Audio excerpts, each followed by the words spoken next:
BJP के प्रधानमंत्री पद के उम्मीदवार 21 तारीख को शपथ भी लेने वाले हैं। नरेंद्र मोदी गांधीनगर के अपने घर से निकलकर अब अपने एक संसदीय क्षेत्र वडोदरा पहुंच गए हैं और ये विजय रथ पर सवार नरेंद्र मोदी लोगों का अभिनंदन स्वीकारते हुए।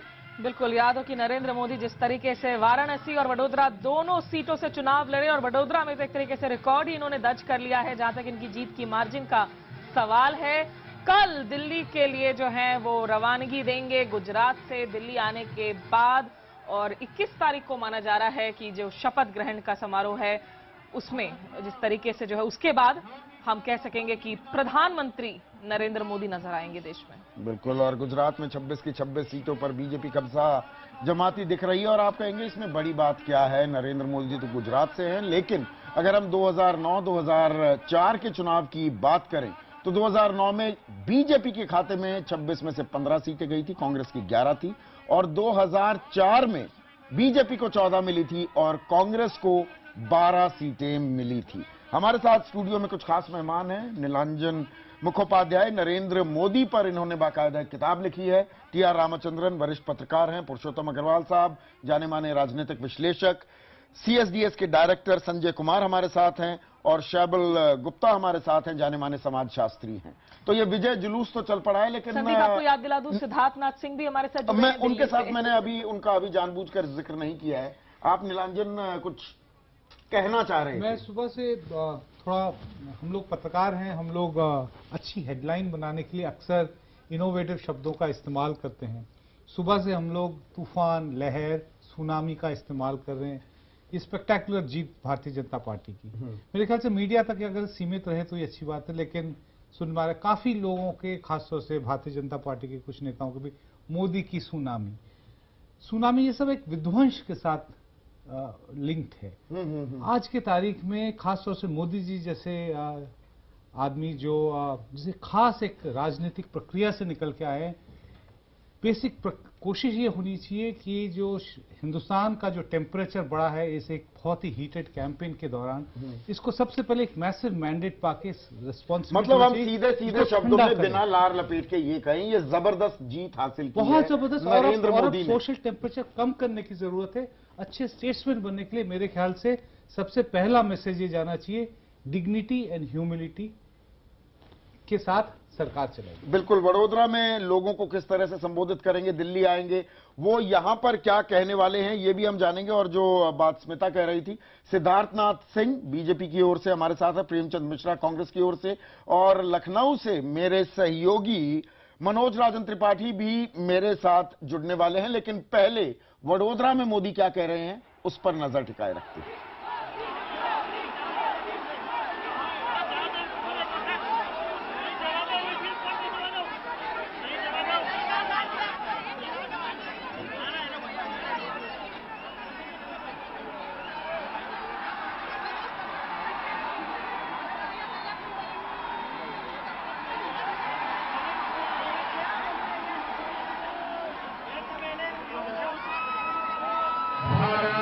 माता की,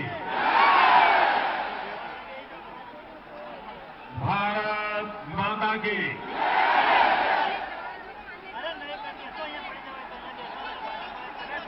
मंच पर विराजमान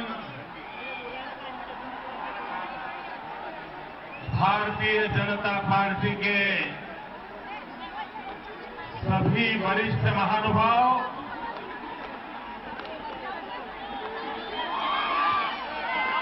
और पूरा हिंदुस्तान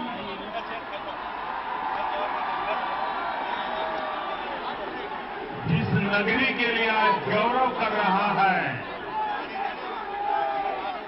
वडोदरा के मेरे प्यारे भाइयों और बहनों,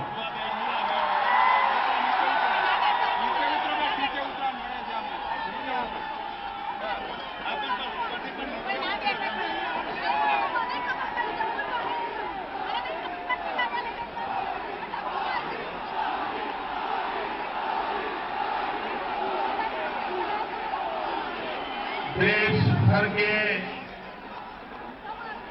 टीवी मीडिया के लोग आज सुबह से चाहते थे कि मैं कुछ बोलूं,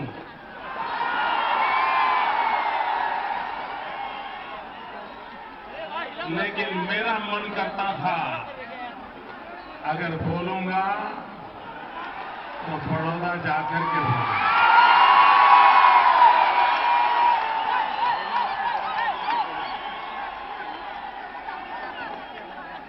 अगर पहला हक है तो बड़ौदा के मेरे भाइयों बहनों का।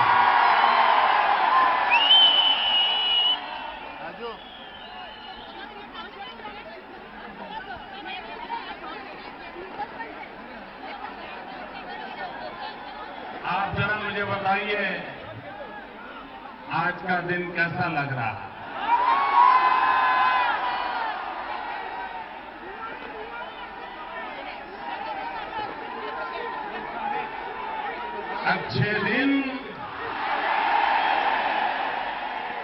अच्छे दिन,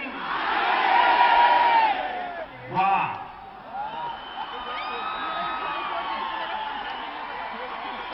भाइयों बहनों, आज से लेकर के वहां तक ये यात्रा है और आज मैं यहां आया हूं विशेष रूप से आप सबका अभिनंदन करने के लिए, आप सबका धन्यवाद करने के लिए।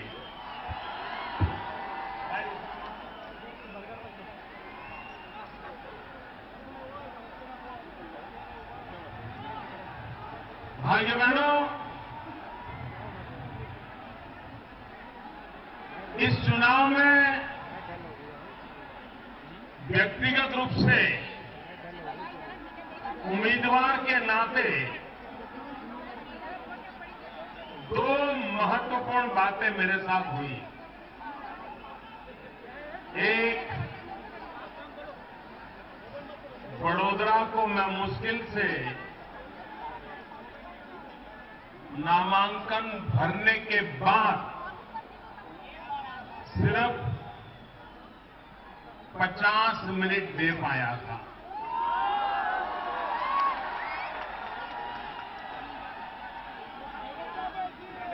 और आपने 5,70,000 वोट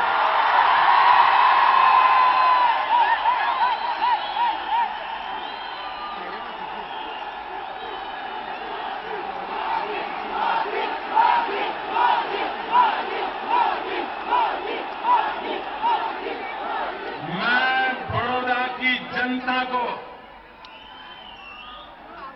सर झुका करके नमन करता हूं।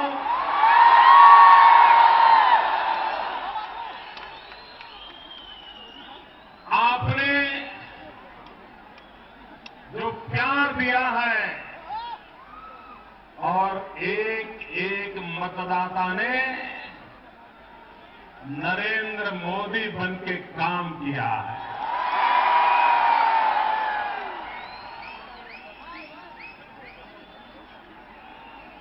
भाई बहनों, मैं आप सबको हृदय से धन्यवाद करता हूं, आप सबको प्रणाम करता हूं। आपने एक बहुत बड़ी जिम्मेवारी निभाई है। दूसरी बात, शायद हिंदुस्तान के इतिहास में पहली बार किसी उम्मीदवार को अपने मतदाताओं के साथ संवाद करने का अवसर न मिला हो। बनारस ने मोदी के मौन पर मोहर लगा दी है। मुझे बनारस में एक उम्मीदवार के नाते मेरी बात बताने का सौभाग्य मुझे नहीं मिला था। उसके बावजूद भी मोदी के मौन को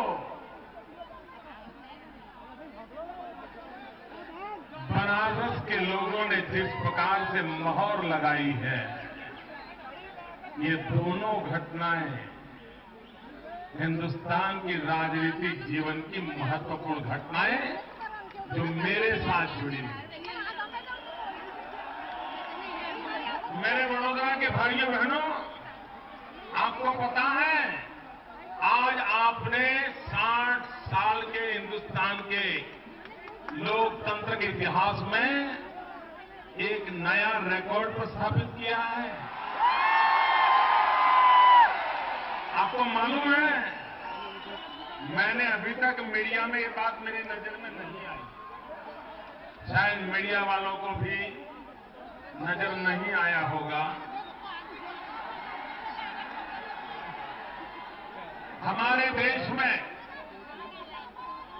जो जनरल इलेक्शन होते हैं, जैसे अभी हुआ जनरल इलेक्शन हुआ, मैं उपचुनाव की बात नहीं कर रहा हूं। मैं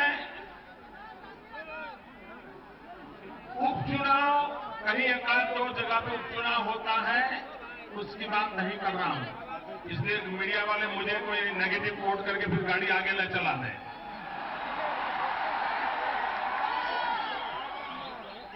मुझे बताया गया कि हमारे देश में अब तक जितने लोकसभा के जनरल इलेक्शन हुए हैं उसमें 5,70,000 का रिकॉर्ड किसी ने किया नहीं है।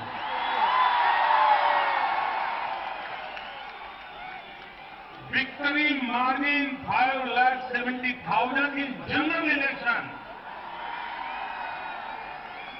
ये काम बड़ौदा ने कर करके इतिहास में अपना नाम लिखा दिया है। मैं इस नया रिकॉर्ड को स्थापित करने के लिए बड़ौदा के मेरे भाइयों बहनों को बहुत बहुत बधाई देता हूं, अभिनंदन करता हूं। मैं देश के इलेक्शन कमीशन को, देश के जागरूक नागरिकों को और देश के निष्पक्ष मीडिया को ये प्रार्थना करता हूं कि गुजरात में बड़ौदा के नागरिकों ने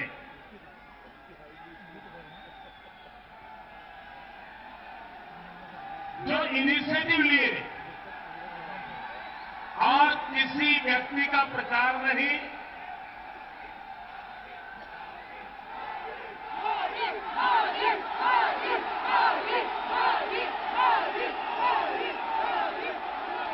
किसी व्यक्ति का प्रचार नहीं, किसी दल का प्रचार नहीं, किसी सिंबल का प्रचार नहीं, लेकिन पूर्ण रूप से लोकतंत्र, मतदाता, मताधिकार और मतदान एक जिम्मेवारी, इन 4 मुद्दों को लेकर के बड़ौदा के बुद्धिजीवियों ने,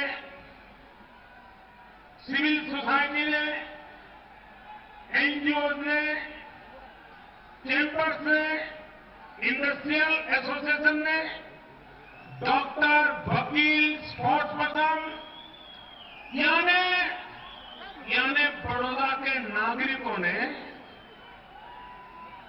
मतदाता जागृति का जो अभियान चलाया, वो आजादी के इतिहास में सबसे बड़ी घटना है।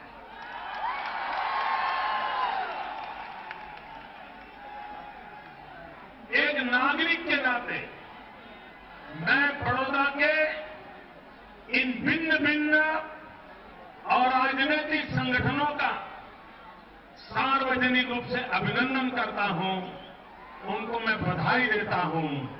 और जैसा मैंने कहा, निष्पक्ष मीडिया, देश के निष्पक्ष एनजीओ, इलेक्शन कमीशन, बड़ौदा की सिविल सोसाइटी और एनजीओ की एक्टिविटी का एक दस्तावेज तैयार करके भविष्य के चुनाव में राजनीतिक दलों के सिवाय, सरकार के सिवाय, मीडिया के सिवाय और भी लोग क्या काम कर सकते हैं, इसका एक उत्तम काम बड़ौदा के किया है। मैं उन सबको अभिनंदन करता हूं और भविष्य में देश के लोकतंत्र की ताकत क्या है उसका परिचय कराने के लिए ऐसा करें 3-4 लोग वहां से खाली लोग देख पाए, आप इधर को आ जाइए।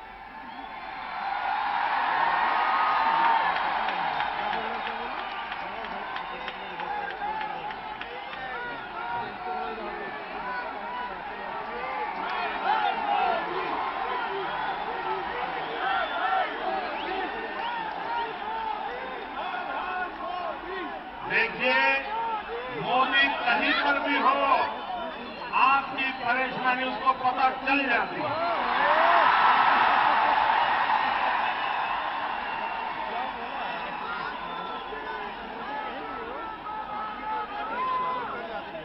और इसलिए भाइयों बहनों, मैं मतदाता जागृति का जो अद्भुत काम यहां हुआ है, इसके लिए मैं बड़ौदा को पूरे हिंदुस्तान के लिए एक दिशा दर्शक काम किया है, प्रेरक काम किया है। मैं उनको बहुत बहुत बधाई देता हूं। भाइयों बहनों, इस चुनाव में गुजरात ने अद्भुत रिकॉर्ड प्रस्थापित किए हैं। 26 में से 26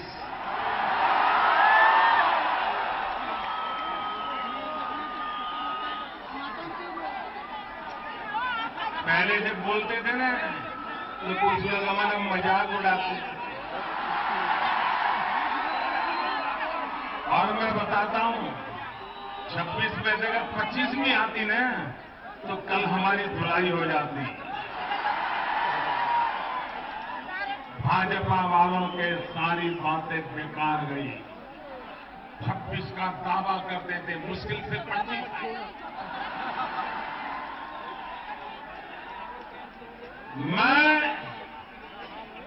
मैं गुजरात की जनता का आभारी हूं तो उन्होंने 26 में से 26 सीटें देकर के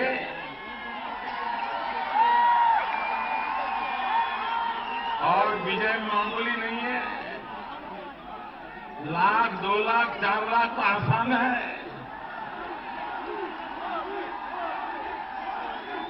मुझे बताया गया कि गुजरात में मतदाताओं ने भाजपा के पक्ष में 59+%, यानी करीब करीब 60% पोलिंग किया। 60%। ये हिंदुस्तान के लोकतंत्र की एक नई मिसाल है। ये नई मिसाल है भाई। और इतना ही नहीं, कुछ असेंबली के उपचुनाव थे।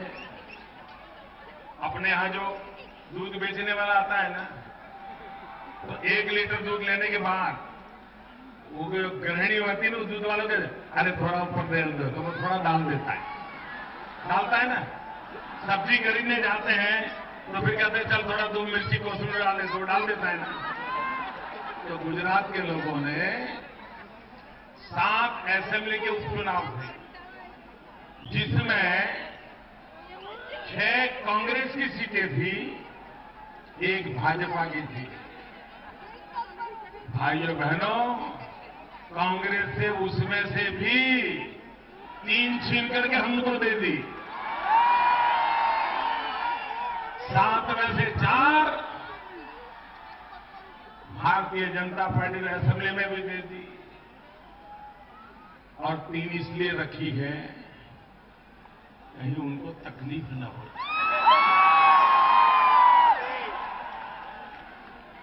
भाइयों बहनों, ये चुनाव अनेक रूप से महत्वपूर्ण है। मैं नहीं जानता हूं, मैं बहुत व्यस्त था, इसलिए आज मीडिया रिपोर्ट क्या थे, टीवी डिबेट क्या था, उसके मुझे पता नहीं है। इसलिए अगर ये बात आ गई हो तो जिन्होंने भी इस बात को उजागर किया होगा मैं उनका अभिनंदन करता हूं। अगर नहीं किया है तो भाइयों बहनों, देश आजाद होने के बाद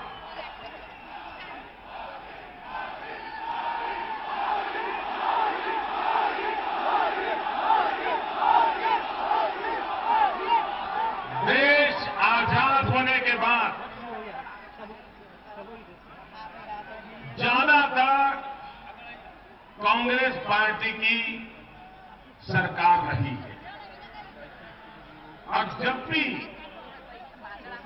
नॉन कांग्रेस गवर्नमेंट आई है तो एक प्रकार से गठबंधन।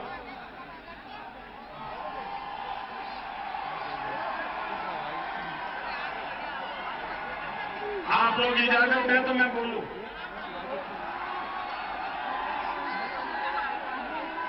मैं बोलूं, आप लोग इजाजत दें तो बोलूं। बोलो भैया। Thank you. भाइयों बहनों, देश के आजाद होने के बाद जितने चुनाव हुए, दिल्ली में जितनी सरकारें बनी, ज्यादातर सरकार कांग्रेस की बनी या कांग्रेस के नेतृत्व वाले यूपीए जैसे गठबंधन की बनी या विपक्ष के गठबंधन की सरकारें बनी। जयप्रकाश नारायण जी के नेतृत्व में जनता पार्टी की जो सरकार बनी थी, वो भी एक प्रकार से कई दलों से मिलाकर के एक जनता पार्टी बनी थी। हिंदुस्तान के इतिहास में शुद्ध रूप से, ये मैं जरा शब्द प्रयोग जिम्मेवारी से करता हूं, शुद्ध रूप से कांग्रेस से सिवाय किसी एक दल की स्पष्ट बहुमत से सरकार बनी हो, आजादी के बाद पहली बार हुआ है।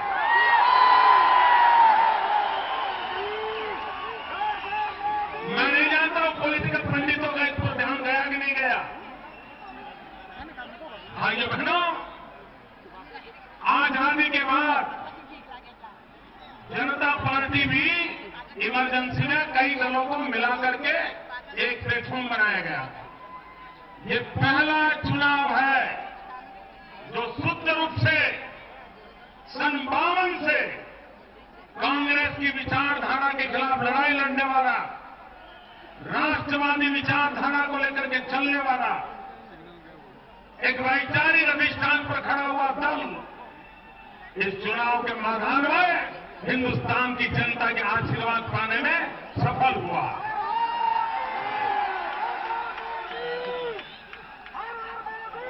और एक महत्वपूर्ण बात, अब तक देश के चुनावों का नेतृत्व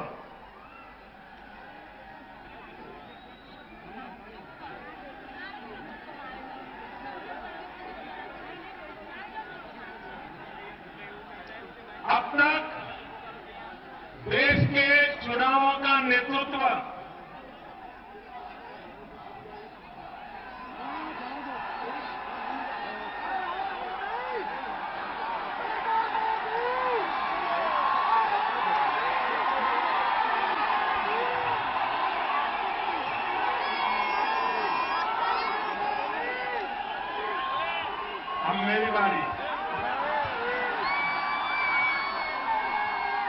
आपकी बारी हो गई, अब मेरी बारी। बोलो भाइयों बहनों, अब तक देश में जितने चुनाव हुए हैं, ज्यादातर उसका नेतृत्व उन लोगों के पास था जो आजाद हिंदुस्तान में पैदा नहीं हुए।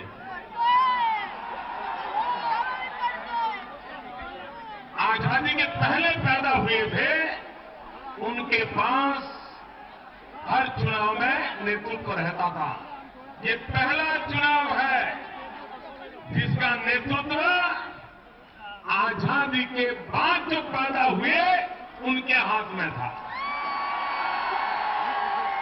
चाहे कांग्रेस हो चाहे बीजेपी हो, ये अपने आप में, मैं जानता नहीं पॉलिटिकल पंडितों का ध्यान क्यों नहीं गया, लेकिन ये देश में पहली बार आजाद हिंदुस्तान में जिनका जन्म हुआ है, ऐसे लोगों के नेतृत्व में अब देश चलने वाला है।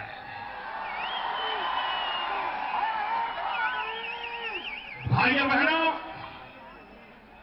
मैं आज इस सयाजीराव गायकवाड़ जी की धरती से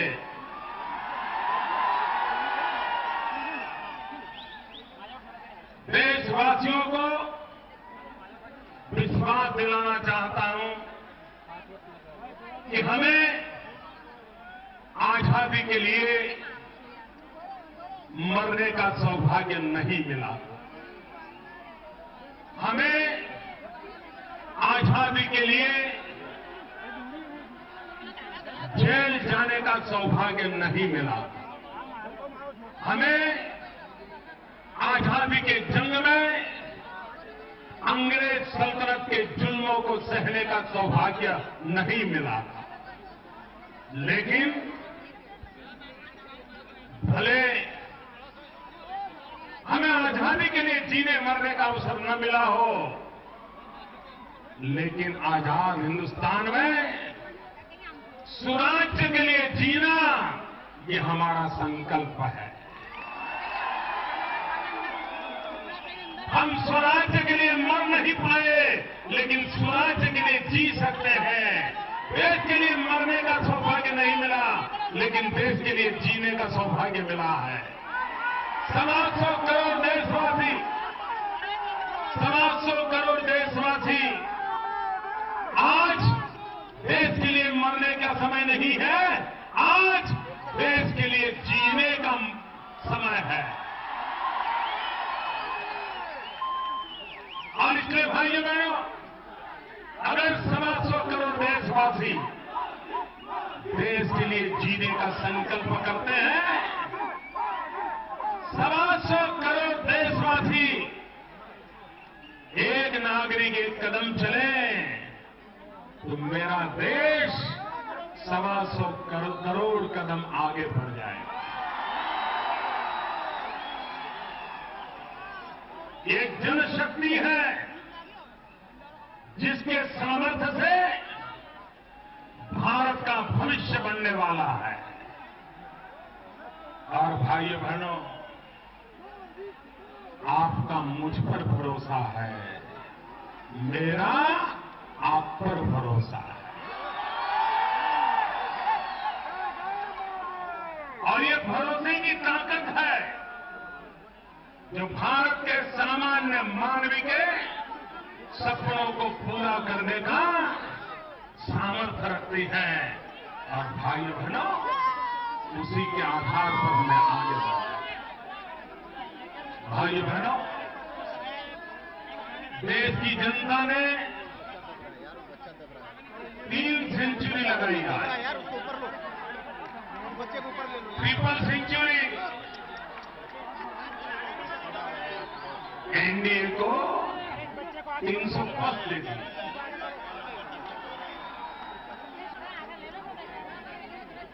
देश की जनता का मैं बहुत आभारी हूं। भाइयों बहनों, मैं प्रारंभ से कहता आया हूं, ऊपर कर दो, आप ऊपर कर दो, ऊपर कर दो।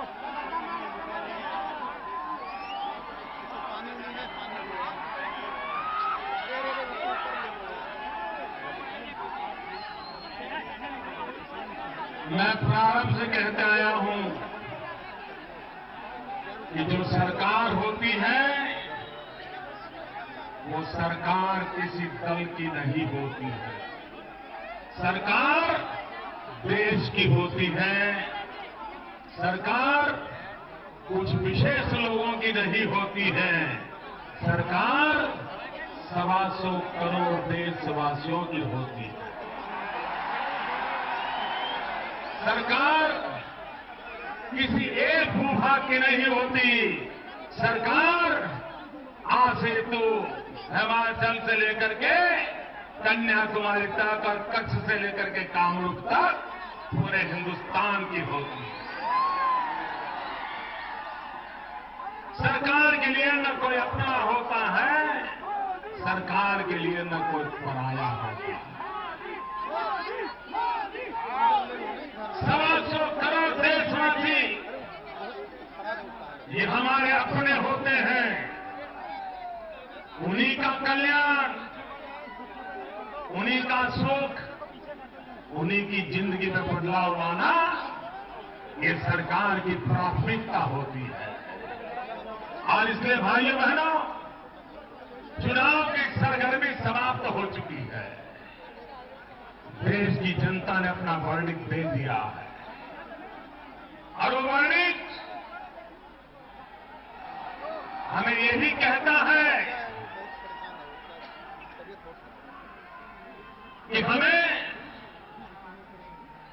हिंदुस्तान को आगे ले जाना है। 125 करोड़ देशवासियों को उनके सपनों को पूरा करने के लिए परिश्रम की पराकाष्ठा करनी है।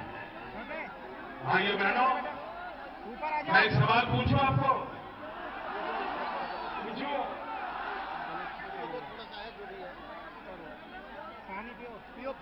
परिश्रम करने की मेरी जो क्षमता है, मेरा सवाल समझोगे? पूछूं? परिश्रम करने की मेरी जो प्रतिबद्धता है, परिश्रम करने की मेरी जो पराकाष्ठा है, इसमें इस देश में किसी को शक है क्या? किसी को शक है क्या? हम तो मजदूर नंबर 1 है भाई।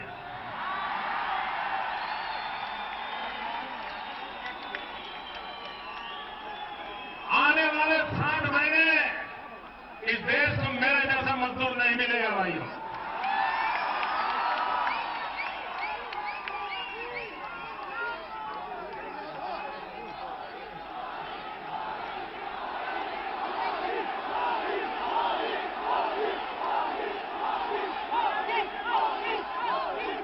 और मैंने चुनाव अभियान में मजदूर कैसा होता है यह उदाहरण प्रस्तुत कर दिया है। और ये एक विषय है कि मेरे विरोधी भी उस पर सवालिया निशान नहीं लगाते। मेरा घोर विरोधी मीडिया वाले भी इस विषय पर मेरे खिलाफ एक शब्द नहीं बोलते। मानते यार बड़ी मेहनत करने वाला इंसान। भाइयों बहनों, 4 बार आपने मुझे मुख्यमंत्री के नाते दायित्व दिया है और एक दिन भी मैंने वैकेशन नहीं लिया है, क्योंकि मैं मानता हूं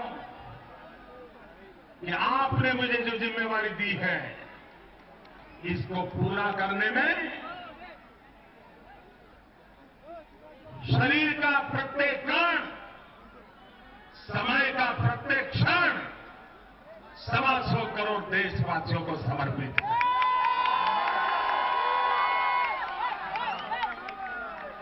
और इसलिए भाइयों बहनों,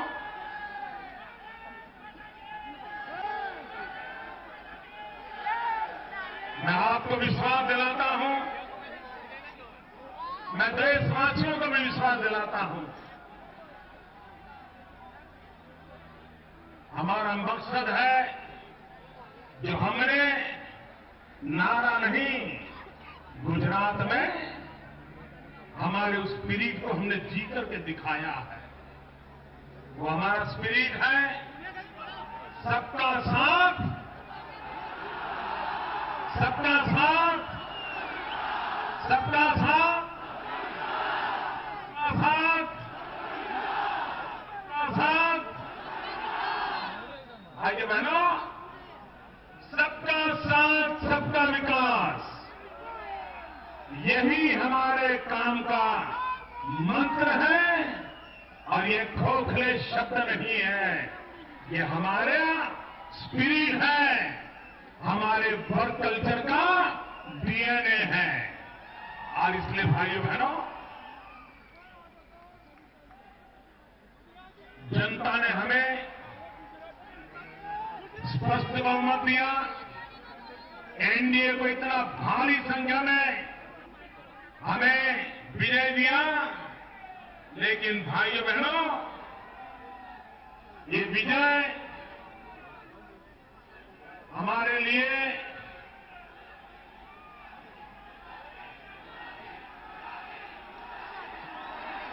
अब गुजराती मराठी सब आएगा, मराठी भी आएगा, लेकिन मेरे बड़ौदा के भाइयों बहनों, अब आपने मोदी को बड़ौदा का नहीं रहने दिया, देश का बना दिया। अब आप ही ने बना दिया, मैं क्या करूं? आप ही ने मुझे बना दिया भाइयों बहनों। और इसलिए सबका साथ, सबका विकास।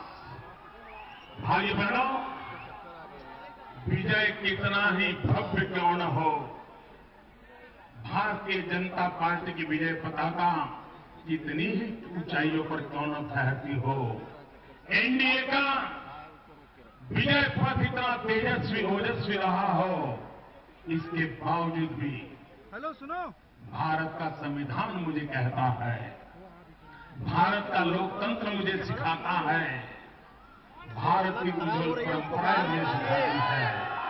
और बड़ौदा की धरती, जहां पर से सयाजीराव गायकवाड़ ने देश को बाबा साहब आंबेडकर दिए थे। कभी कभी लगता है अगर गायकवाड़ न होते तो देश को बाबा साहब आंबेडकर न मिलते। ऐसा इस धरती पर पवित्र काम हुआ है। इस धरती पर से बाबा साहब आंबेडकर का पुण्य स्मरण करते हुए मैं देशवासियों को विश्वास दिलाना चाहता हूं, हमारे लिए लेटर एंड स्पिरिट में देश के सभी दलों को, हमारे कितने ही विरोधी क्यों न हो, सबको साथ लेकर के चलने का हमारा मकसद है। हम कोई कोशिश करने में कमी नहीं रखेंगे। जब अखबार वाले मुझे टीवी इंटरव्यू में पूछते थे, बोले मोदी जी अगर बहुमत नहीं आया तो क्या करोगे, टिकना नहीं होगा तो क्या करोगे? मैं उनको कहता था कि सरकार चलाने के लिए देश की जनता हमें स्पष्ट जनादेश देने वाली है, और वो दिया। लेकिन मैंने उस समय भी कहा था, सरकार चलाने के लिए स्पष्ट जनादेश होने के बावजूद भी देश चलाने के लिए हम सबको साथ रखना चाहते हैं। सरकार चलाने के लिए बहुत कुछ मिल चुका है, देश चलाने के लिए सबको लेकर के चलना ये हमारी जिम्मेवारी है। इस जिम्मेवारी को हम सर झुका करके नम्रतापूर्वक अदा करने के लिए सफल हो, इसके लिए मुझे आपका आशीर्वाद चाहिए। जिन राज्यों में आज विधानसभा के भी चुनाव थे, इन भिन्न भिन्न विधानसभा चुनाव में विजयी होने वाले राजनीतिक दलों को, उनके नेताओं को,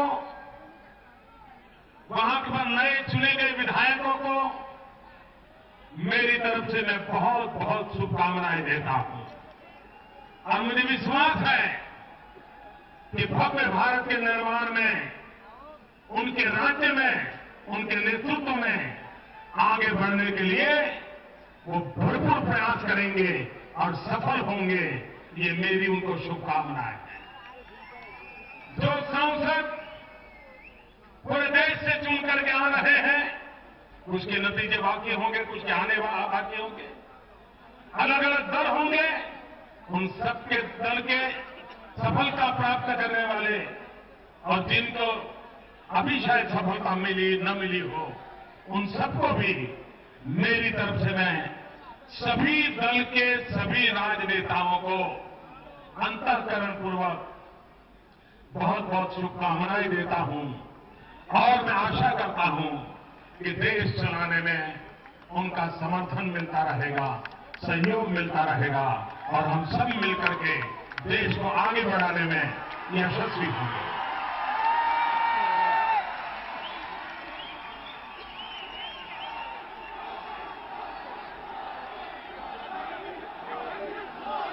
भाइयों बहनों, मुझ पर आपने भी बहुत प्रेम किया है, विरोधियों ने भी बहुत प्रेम किया है। लेकिन आपके प्रेम की शुद्धता, आपके प्रेम की ताकत इतनी ऊपर थी भाइयों। मैं इन दोनों प्रकार के प्रेम को आदर करता हूं, कोई कटुता के बिना आपके प्यार के भरोसे उस प्यार को भी सच्चे प्यार में कन्वर्ट कर दूंगा। ये मुझे आशीर्वाद दीजिए आप। राजनीति में कोई दुश्मन नहीं होता, लोकतंत्र में कभी कोई दुश्मन नहीं होता। लोकतंत्र में सिर्फ प्रतिस्पर्धी होते हैं और प्रतिस्पर्धा एक लोकतंत्र की ब्यूटी है, खूबसूरती है। प्रतिस्पर्धा के बिना लोकतंत्र कहां टिकेगा? और इसलिए प्रतिस्पर्धा अपनी जगह पर है, लेकिन लोकतंत्र की ताकत है सब अपने हैं। देश 125 करोड़ देशवासियों की भलाई के लिए ये सारी व्यवस्थाएं हैं। उन व्यवस्थाओं को लेकर के हम आगे बढ़े। भाइयों बहनों, आपने मुझे जो प्यार दिया, मैं एक बार मुश्किल से एक सभा करने आया था, लेकिन आपने इतनी जिम्मेवारी उठाई। मैं इस कर्ज से भली भांति दबा हुआ। भाइयों बहनों, मैं इस नगरी का विकास करके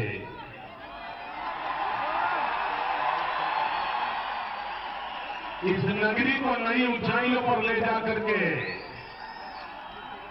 आपके इस प्यार को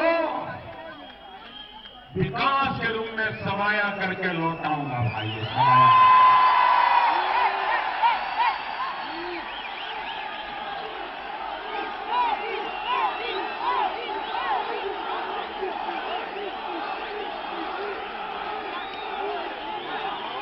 फिर एक बार भारत के 60 साल के जनरल इलेक्शन में सबसे बड़ा रिकॉर्ड एस्टैब्लिश करने के लिए फिर एक बार आपको नतमस्तक होकर के नमन करता हूं, आपको प्रणाम करता हूं।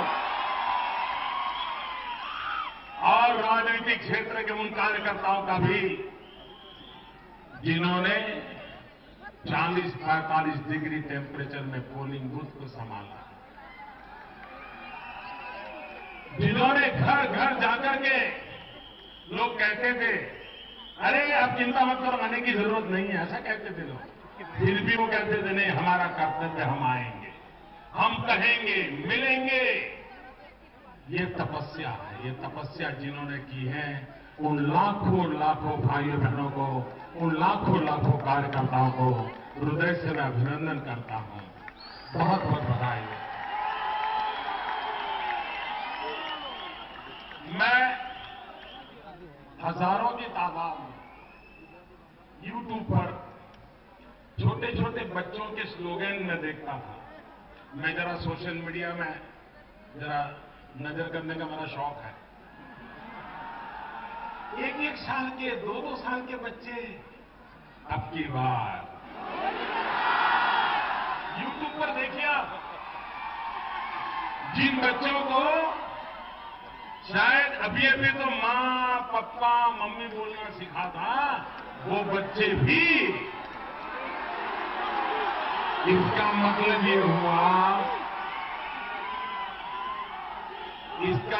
ये हुआ कि 15-16 साल के बाद जो चुनाव आएंगे,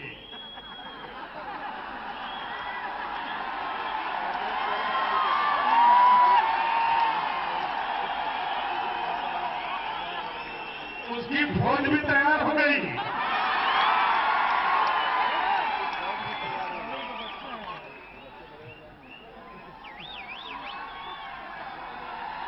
और यही तो लोकतंत्र की ताकत है, पीढ़ी दर पीढ़ी सक्रियता बढ़ती चले, लोग जुड़ते चले, कारवा बढ़ता चले। भाई, मैं फिर एक बार आप सबका बहुत बहुत धन्यवाद करता हूं। मैं विशेष रूप से बड़ोदरा भारतीय जनता पार्टी का आज आभार व्यक्त करता हूं कि उन्होंने मुझे यहां बुलाया, चुनाव लड़ने के लिए मुझे अवसर दिया, और आप लोगों ने रिकॉर्ड कर दिया।